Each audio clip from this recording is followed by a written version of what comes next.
May? Yes? Okay, it's the top of the hour. Did you want to start or did you want to give it a couple of minutes? Let's give it a few minutes. Okay, that's fine. Thank you. Thank you.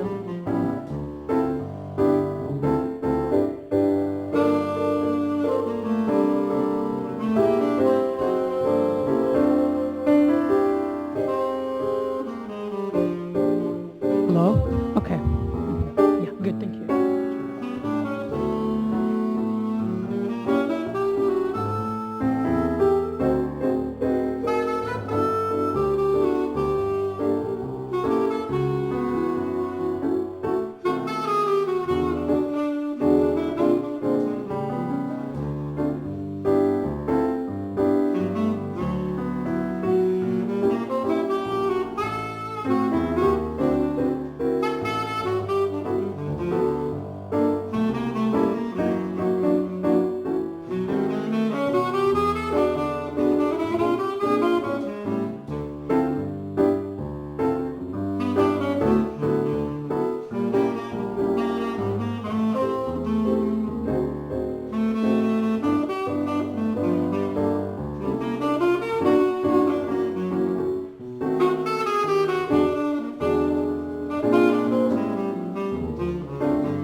May?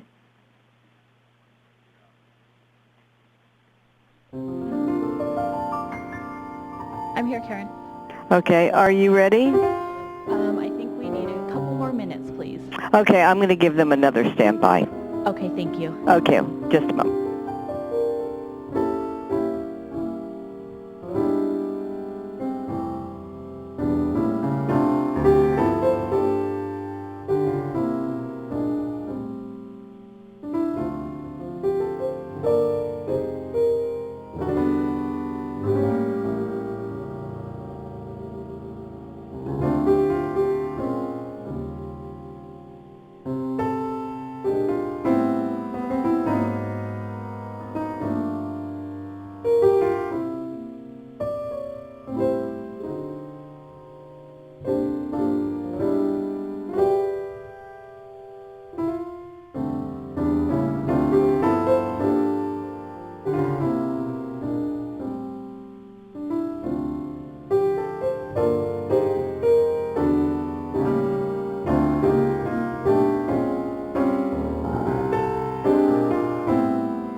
provider?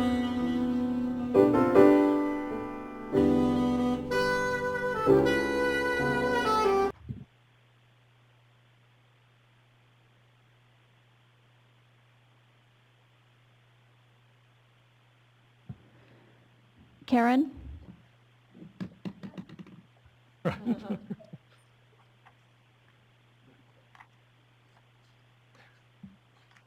Just by word of explanation, we're trying to make sure that we have the conference line for the meeting open. Karen, this is May.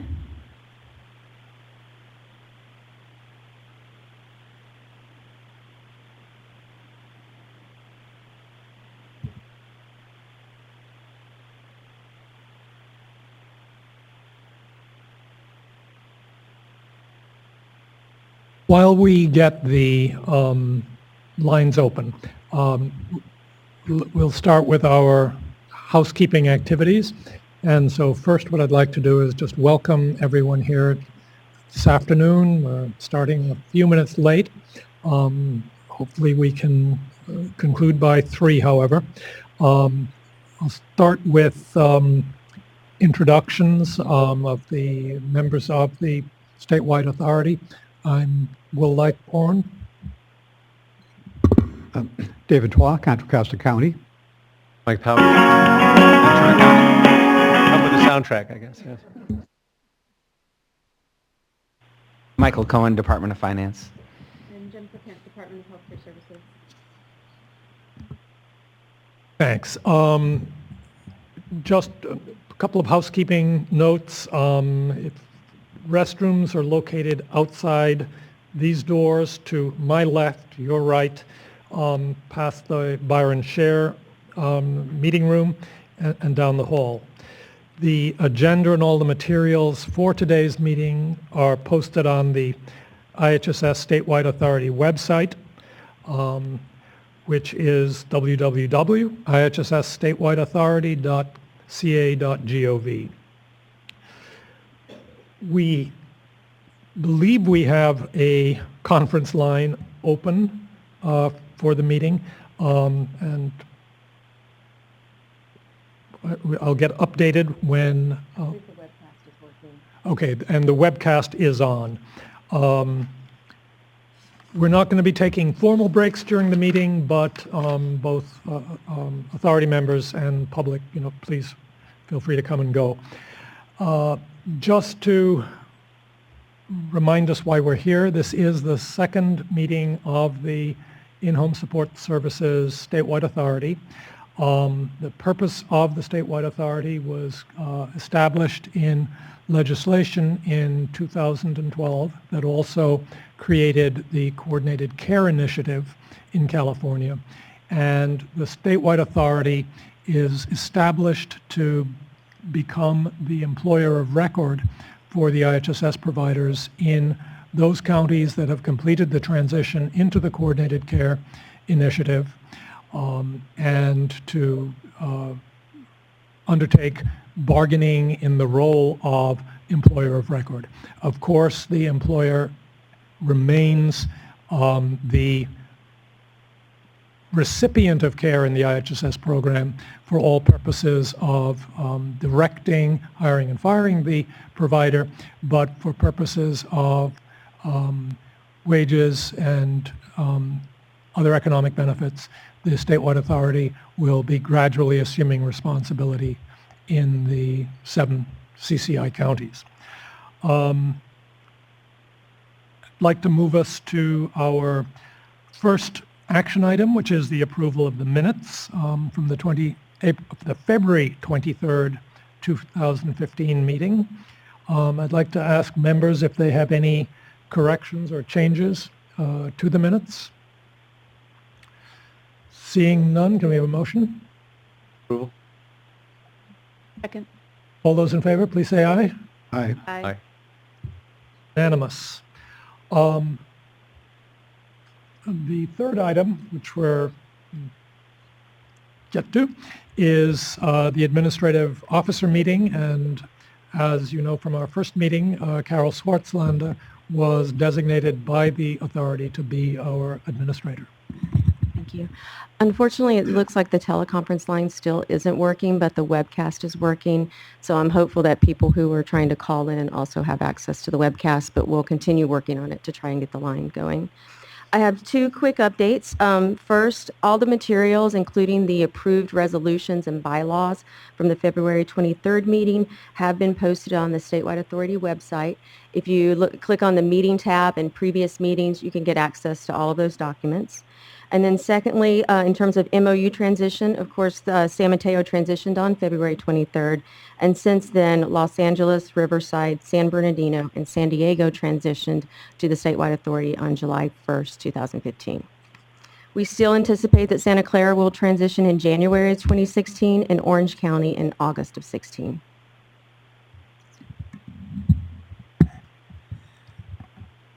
Are there any questions of Carol, her report? If not, the next item is actually a cleanup resolution.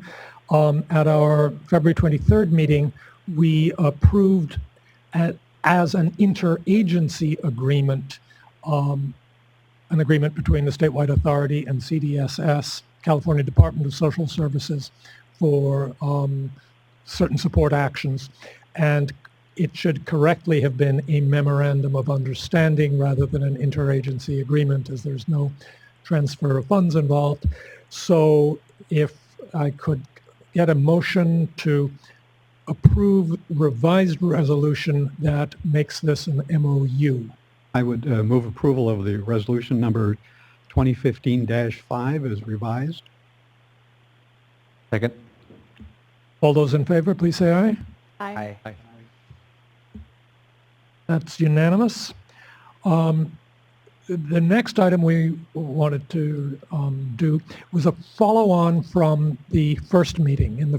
During the first meeting, there was a request made from the public for just some sort of level-setting background information that we're all familiar with the same information about the IHSS program in California. That is statewide, not just in the 7 Coordinated Care Initiative counties. And so Hafida Habek of the Adult Programs Division at the Department of Social Services graciously agreed to put together a very brief PowerPoint just reminding us all of the purpose of why we have the IHSS program and who it serves. Thank you, Mr. Lightbourne. Good afternoon, everyone. Yes, I'm pleased to provide you with a brief of...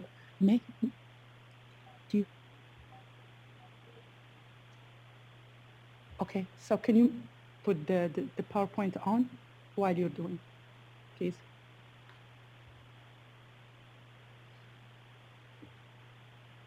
Thank you. It says, as I was saying, I will be pleased to provide you with a brief overview for the IHSS program, and in doing so, I will go over a few items. Please. I will go over the population that this program serves, the budget size, the size of the budget of the program, and also I will go over some of the main characteristics of this important program. So the In-Home Supportive Services program serves income-eligible individuals, aged, blind, and or disabled, to afford them the ability to stay safe in their homes and their communities and avoid living in institutional care. The operation of this very complex program needs involvement of so many partnership and entities, of whom so many of them are here already with us.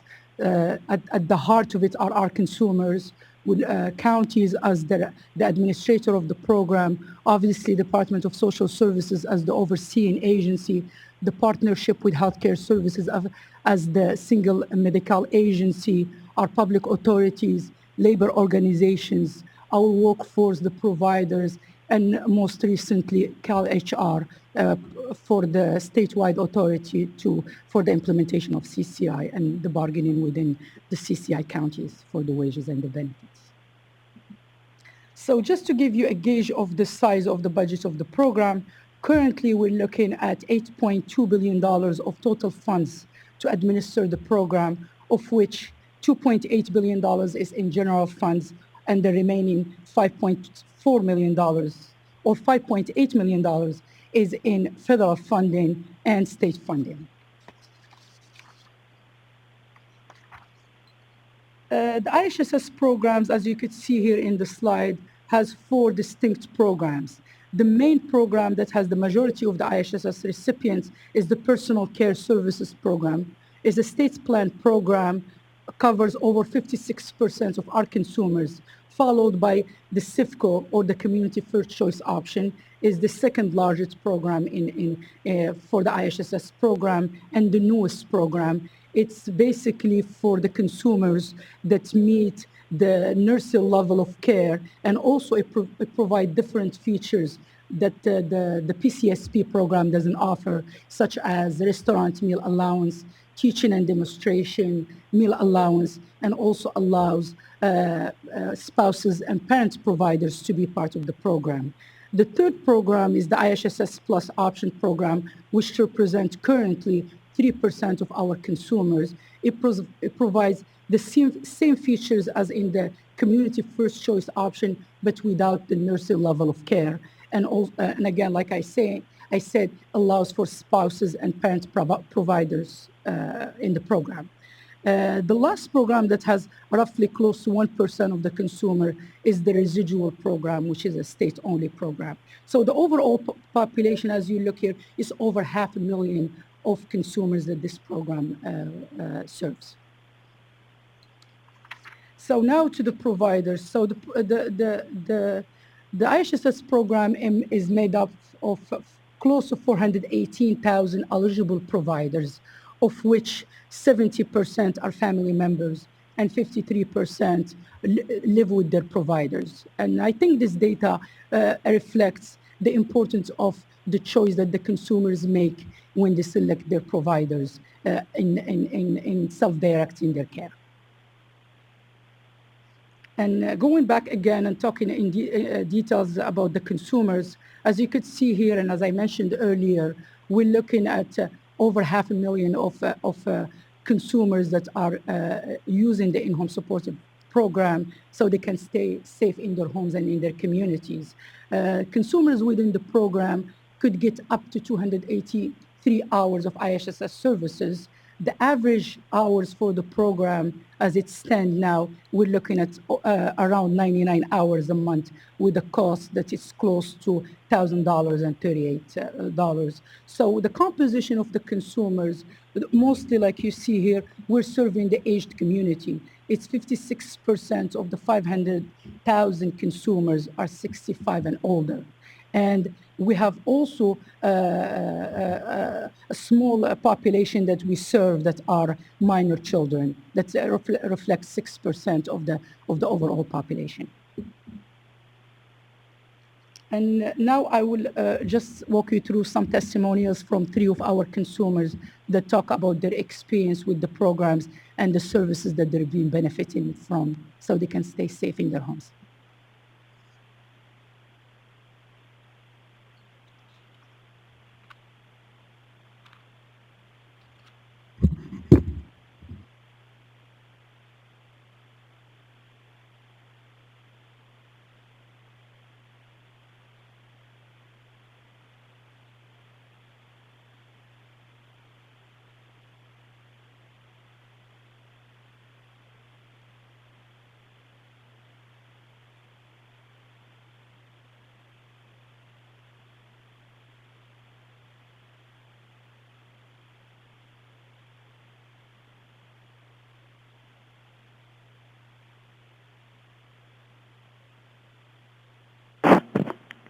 May?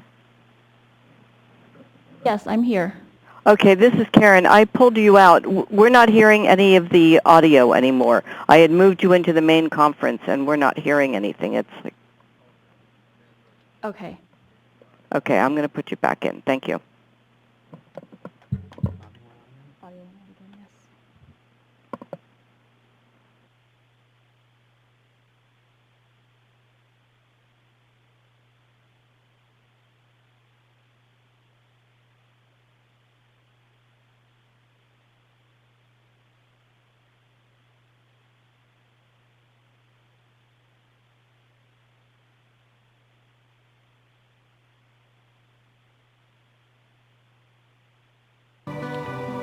means that I'm not in a nursing home, I'm not in the hospital. To live together in our own home, to be able to stay in the community.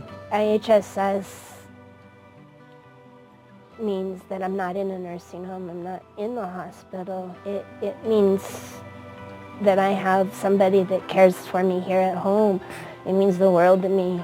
I managed to move away from my family, which, you know, as somebody growing up with a disability, was just such a liberating moment, knowing that, wow, I can really survive out there in the world without the support of my mom and my dad. It has allowed us to continue living, and that's, you know, best way I could put it.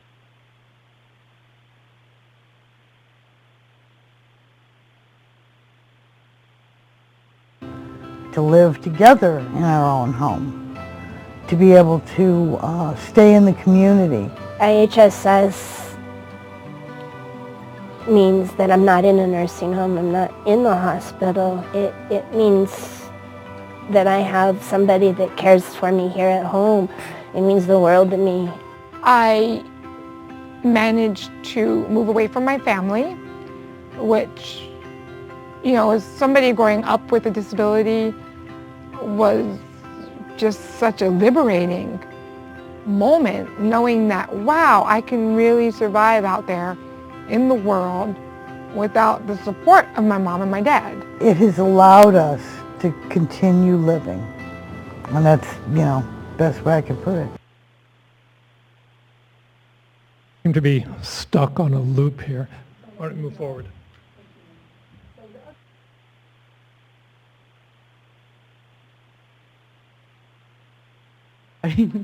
Yeah.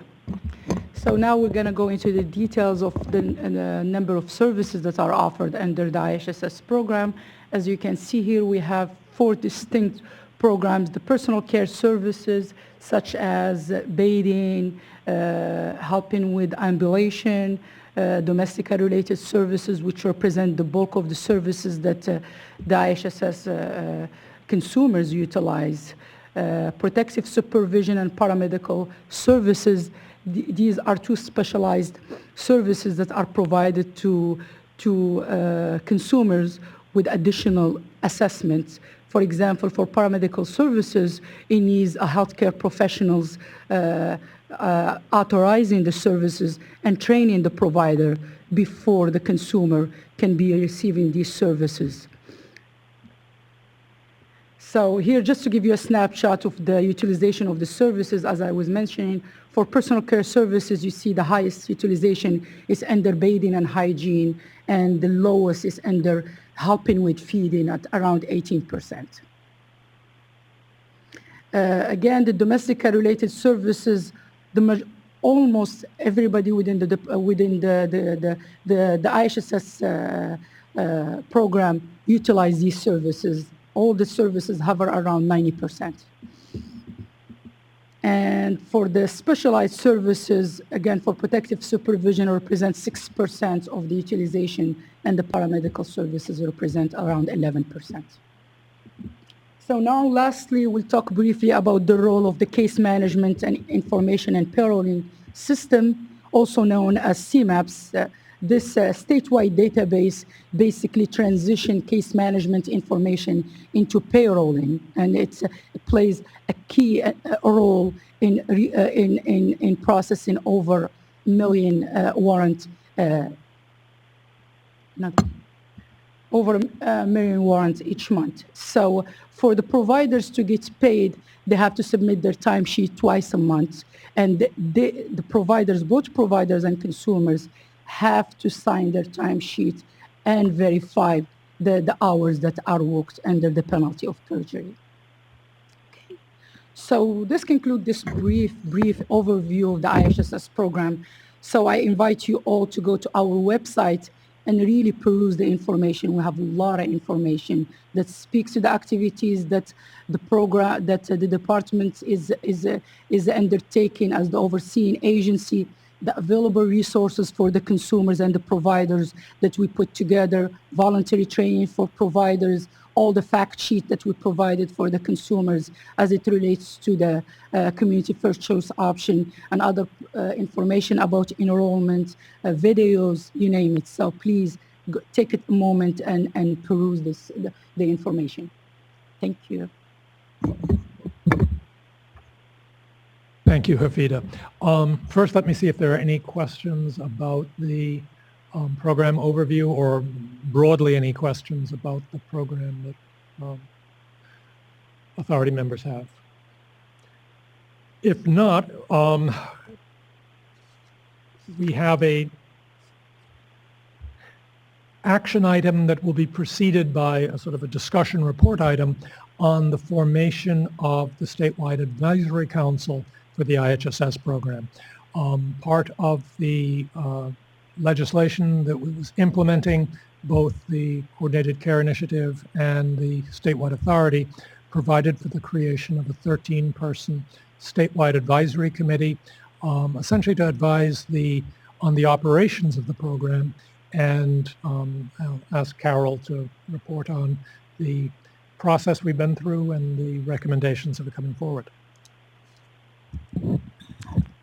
Okay, as Will said, the Stakeholder Advisory Committee is going to be responsible for providing advice on the IHSS program to the Departments of Social Services, Healthcare Services, and to the IHSS Statewide Authority. And one important note is that we shortened it to say SAC, Stakeholder Advisory Committee. They won't be providing input on collective bargaining issues. The composition of the committee is defined in statute. It has to have 50% consumers, which we've defined as 7, since you can't split anyone in half. We have 13 members, 2 providers, 2 union representatives, and 2 advocates. The term of office is 1 or 2 years for each member, so that we can have staggered terms. And then after that, a member may be appointed again for 1 2-year term, reappointed for 1 2-year term. We received a total of 35 applications, 12 consumer applications, 11 provider applications, 10 advocate applications, and 2 union representative applications. And the criteria that we considered in the review of these applications included the mandated composition requirements, qualifications, and then looking at broad representative diversity such as geography, whether it's a coordinated care initiative county or a non-CCI county, a union or non-union provider, and family member providers or non-family member providers. And on behalf of the Statewide Authority, I want to express my own appreciation to everybody who submitted applications to participate on the advisory committee. At our last meeting, we discussed the process, and then we posted online and emailed to a very large mailing list of interested parties and stakeholders. And so we're very grateful for everybody who offered themselves. I would emphasize, of course, that the Statewide Advisory Committee meetings will be public meetings, and we will have sort of public access via, at least via telephone, hopefully via webcast. So beyond the members who are recommended or appointed today to it, we do hope that those people who are interested are playing an active role going forward. Just to sort of note again, the number of advisory committee members to be appointed is 13, and we do have a resolution to make appointments, and do you have that? Right.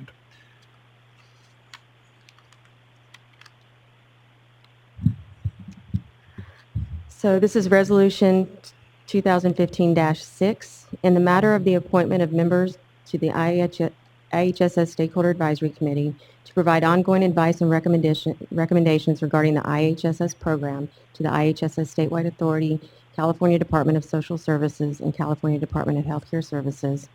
The IHSS Statewide Authority hereby resolves that in accordance with Section 6531.5E, of the Government Code, the following individuals are appointed to the IHSS Stakeholder Advisory Committee for a 1 or 2 year term as specified below. 1, Charles Bean, a consumer representative from Humboldt County for 2 years. Margaret Belton, a consumer from Los Angeles for 2 years. Michael Condon, a consumer from San Diego for 1 year. Marcia Cracker, a provider from Butte County for 2 years. Deborah Doctor, an advocate from Sacramento for 1 year. Lonnie Lewis, a consumer from Napa for 1 year. Christine Loomis, a consumer from Riverside for 1 year. Sharon Matson, a consumer from Orange County for 1 year. Yvonne Olivares Maldana, I hope I didn't destroy her name, a union representative from San Diego for 2 years. Michelle Rusi, a consumer from Alameda for 2 years. Kim Selfin, an advocate from Los Angeles for 2 years. Ann Vo, a provider from Orange County for 1 year. And Brandy Wolf, a union representative from Sacramento for 2 years. Thank you. Before the statewide authority members discuss or act on the motion, is there any public comment or input on the nominations for the statewide advisory committee?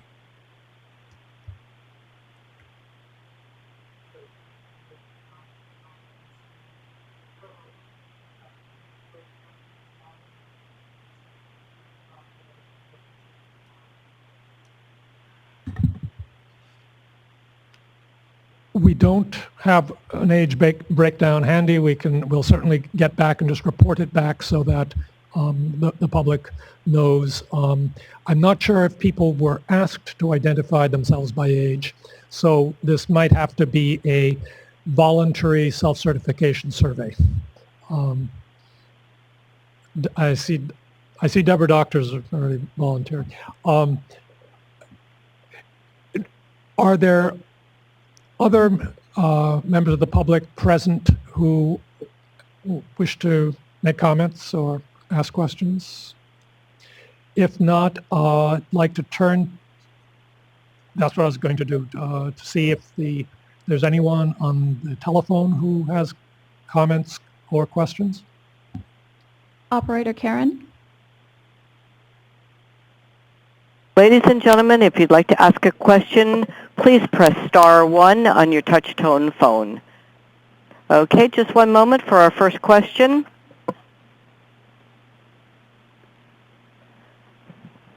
We have a question from Leanna Brove. Please go ahead. Hi, this is Lena Burlov from the IHSS Public Authority in Orange County. Can you please repeat the name of the provider applicant that was approved from Orange County? Yes, that was Anna Vo, V-O. Thank you very much. Our next question comes from Christine Loomis. Please go ahead. Thank you. Thank you all for this opportunity. My question is about why consumers like myself do not have access through this committee to the bargaining process. Like we're not allowed to advise or comment on that. I was very involved in the bargaining process in Riverside from the beginning and feel that it was really important to have consumers' voices at the table. So my question is, why are we not allowed at the table for statewide bargaining? Let me try to answer that, Christine. This is Will Lightbourne. When the statute creating the construction was drafted and adopted, it was specific that the purpose of the statewide advisory committee was to provide input on the program of IHSS. The IHSS statewide authority is solely charged with the responsibility for bargaining, wages, and other economic benefits. Right, so do consumers not have any access or input to that process as we did when it was at the county level? The answer would be no. Okay, and there's no explanation for that. The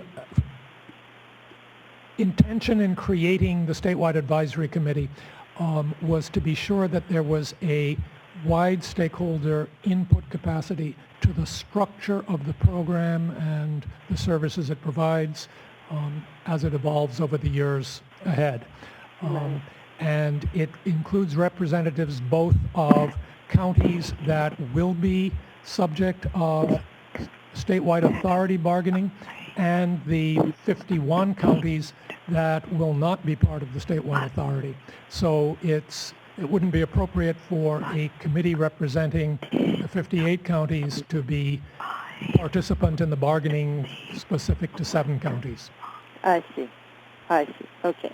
Thank you very much for that explanation. I appreciate it.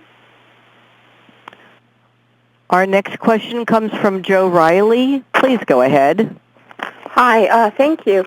I wanted to ask you about the general fund that was, you talked about the 5.8, which was federal and state, and 2.8 was general fund. So it's like $8 billion for the program. Is there a breakdown of what it is for the services that IPs are providing and what the admin is, like the social workers and the admin, and what that breakdown is of the $8 billion? And also, the second question is, for as far as terms, how did you decide, for who got 1 year terms? Was it, just, that's the question. Thanks. First, we looked at the application and what the applicant desired, whether 1 or 2 year term, and then after that, it was basically random assignment. And the composition of admin versus services, and also what that percentage of admin, what the percentage of admin cost is compared to services cost, direct services. As we will be doing in response to Mr. Passmore's question about the composition of the advisory committee in terms of age representation, we will get that information, post it on the Statewide Authority website, and reference it at our next meeting so that we can be precise about it. Thank you. Ladies and gentlemen, if you'd like to ask a question, please press star 1. There are no other questions. We do have one. Just a moment. Joe Riley, please go ahead. I'm sorry. Could you repeat the names of the SAC members again? Certainly. Charles Bean, Margaret Belton, Michael Condon, Marcia Cracker, Deborah Doctor, Lonnie Lewis, Christine Loomis, Sharon Matson, Yvonne Olivares Maldonado, Michelle Rousey, Kim Sulfan, Anna Vo, Brandy Wolf. Thank you. There are no other questions at this time. There are currently no questions or comments via email.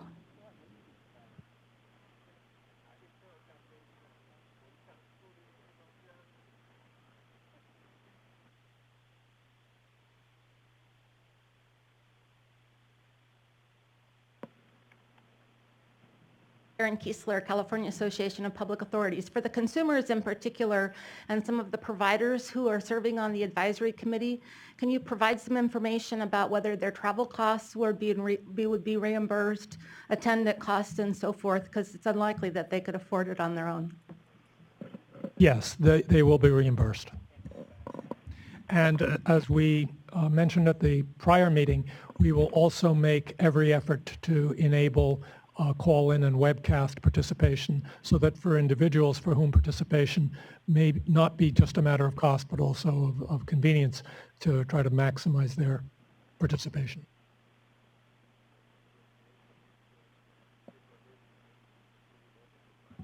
If there aren't any other questions, I'd like to ask for a motion to approve the nominations of the 13 people identified when Carol Swartzlander read resolution number 2015-6.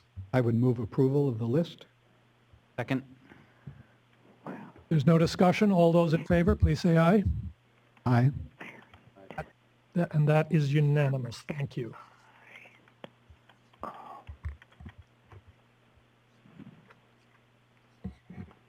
Our next, well, first we want to congratulate the people who have just been appointed to the advisory committee. We anticipate that the first meeting of the committee will be Tuesday, October 20th in Sacramento. And so both for the people who've been appointed to the committee as well as other people who are interested in its meetings and its deliberations, please mark calendars. We will, of course, send announcement notices to both the individuals on the committee as well as post through our normal websites. I see a question. SEIU, thank you for the opportunity. Just thinking off the top of my head, I know I have a scheduling conflict October 20th. Moving forward, can we just poll the members for prospective dates? I actually am going to poll everyone to see if that works because we can't adjust the date. Great. Okay, thank you.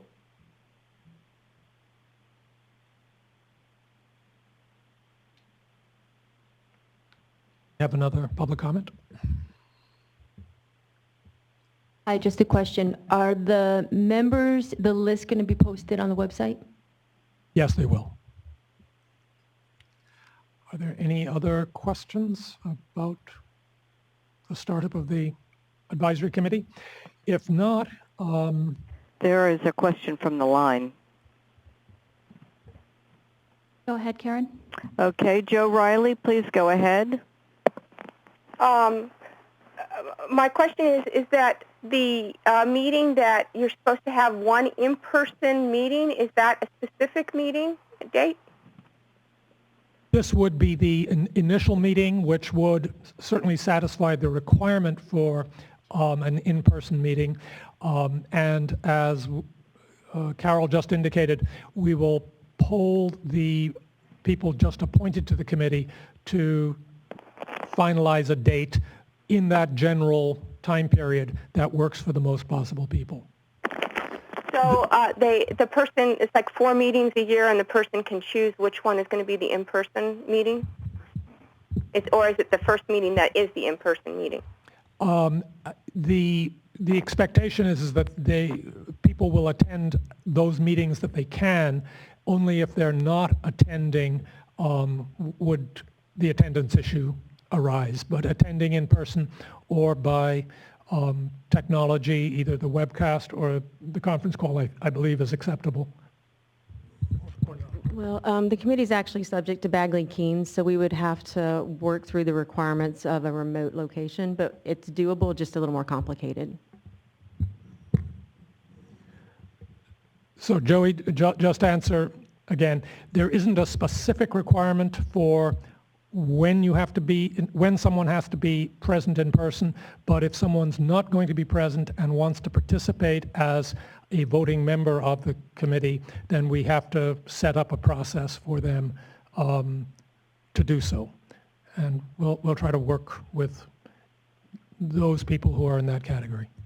Okay, thank you. There are no other questions. Thank you, operator. We're now at the point of the meeting where we're actually going to discuss items that we need to consider at a future meeting. We don't have a meeting scheduled yet. We'll be doing so in the sort of necessary flow of business as the statewide authority's responsibility for bargaining wages and economic benefits occurs. However, this would certainly be an appropriate time to see if there are agenda items that either authority members or the public wish to see considered at a next meeting or generally at other future meetings.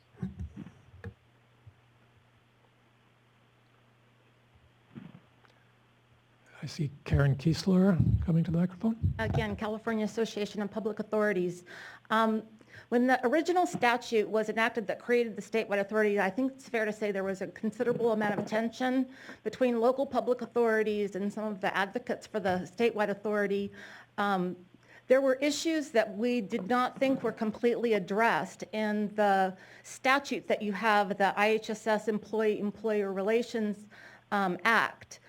I think that many of you know that local agencies have their own employee-employer relations ordinance, and there are components within our ordinances and also within collective bargaining agreements that are not part of your statute that we think that you should think about. For example, every public authority has either in its ordinance or in its collective bargaining agreement a no strike, no lockout provision.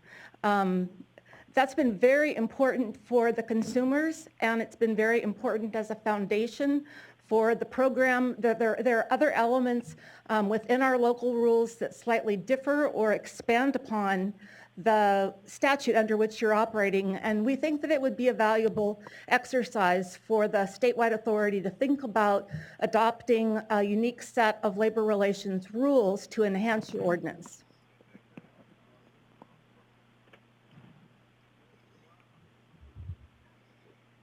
Let me sort of pose it as a question for both you and our staff, which is there a list of the items that the Association of Public Authorities wants to see the statewide authority consider? Director, we certainly could put something together and work and do so and jointly submit with CSAC and CWDA.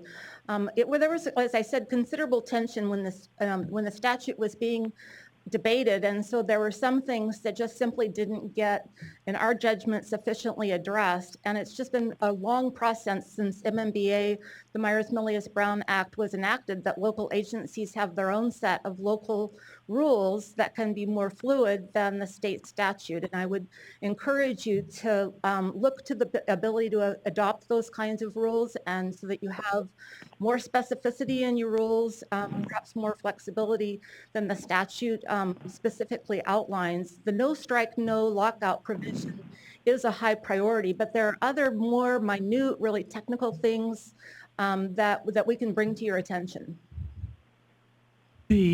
Well, thank you. Not to sort of go through each item. I remember in the legislation there's a no strike provision in the statute itself.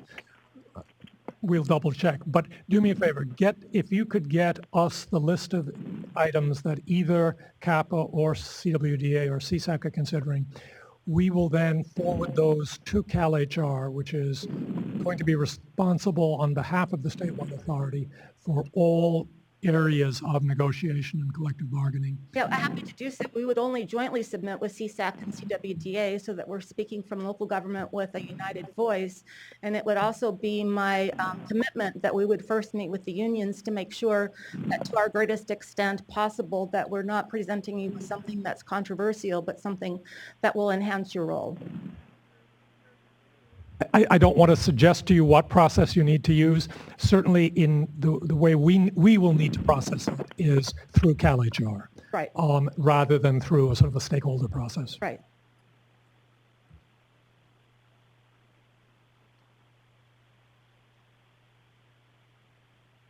Jennifer? So I would suggest, depending on when the next meeting is that we would want to have a discussion about some of the pending federal rules that were we just closed comments a couple of days ago on Medi-Cal or Medicaid managed care. And there was a provision in there specifically that would propose that states are required to have all of their Medicaid providers come through a state provider enrollment portal, which we interpreted that draft regulation to mean IHSS providers coming through the Department of Healthcare Services provider enrollment section. So that would have a ramification of the program in general, as well as probably some authority-related issues. And so I would note that for discussion if necessary. Thank you. Are there any other items for a future meeting? If not, we will schedule and agendize the meeting as appropriate, given the dynamics with all of the other agendas that we are going to have to pursue. On the call, I'd like to thank the people who called in, apologize for the difficulty in initially getting the line open. Certainly thank the people who have been part of the meeting via the webcast, and thank the public who have both endured our slightly late start. We have caught up a little bit more than somewhat. So I'd also like to thank our authority members. Does anyone have any additional comments they'd like to add before we close? If not, thank you very much, and we are adjourned. Thank you for calling AT&T teleconference. You may now disconnect.